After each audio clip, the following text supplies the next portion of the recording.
लोगों के मन में यह प्रश्न आता है कि आखिर मंदिरों की स्थापना कब से और क्यों की गई? क्या मंदिर बौद्ध स्तूपों और विहारों से प्रेरित थे?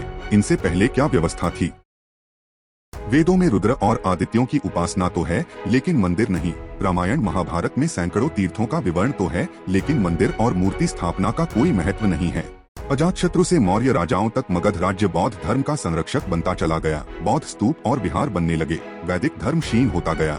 इसी समय प्राचीन आर्य इतिहास की भूली बिसरी यादों को समेटने का प्रयास पुराणों में किया गया। तभी आर्य धर्म और संस्कृति को संरक्षित करने के लिए मठ मंदिरों की आवश्यकता महसूस हुई। इसीलिए स्थापत्य शास्त्र के अनुसार मंदिर निर्माण का एकमात्र लक्ष्य है आर्य धर्म का प्रचार। धीरे धीरे मठ मंदिर जो आर्य धर्म के संरक्षण के लिए बने थे, वो धर्म जो वेद यानी साइंस पर आधारित था, मूर्ति उपासना और आडंबर तक ही सिमट कर रह गया। और आज लोगों ने पाषाण मूर्ति दर्शन के लिए लंबी लंबी लाइनों में लगने को ही अपना धर्म मान लिया है।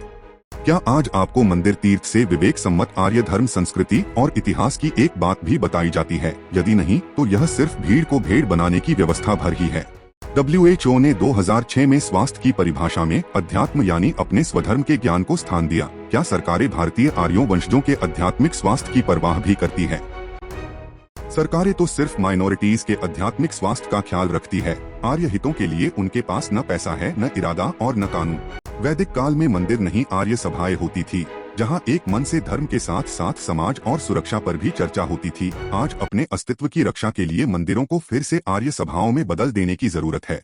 प्रत्येक 1000 परिवारों पर एक आर्य सभा होनी चाहिए, जहां आर्य धर्म की वैज्ञानिकता बनाए रखने पर चर्चा हो, जहां समाज को एकजुट रखने और असुरों से बचाने पर चर्चा हो।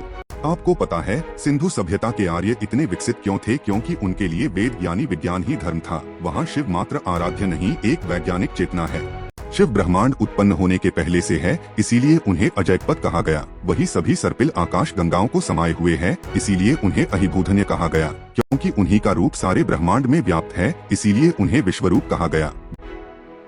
वही है जो शक्ति को हर कर सृष्टि की रचना करते हैं, इसीलिए उन्हें हर कहा गया। वही भूत, वर्तमान और भविष्य के दृष्टा है, इसीलिए उन्हें त्र्यंबक कहा गया। समस्त ब्रह्मांड में व्याप्त शिव का स्वरूप वही है जो ब्रह्मांड का स्वरूप है। सत्य को जानते हुए भी भावनात्मक जुड़ाव के लिए हम उनकी मनुष्य के रूप में कल्पना करते हैं।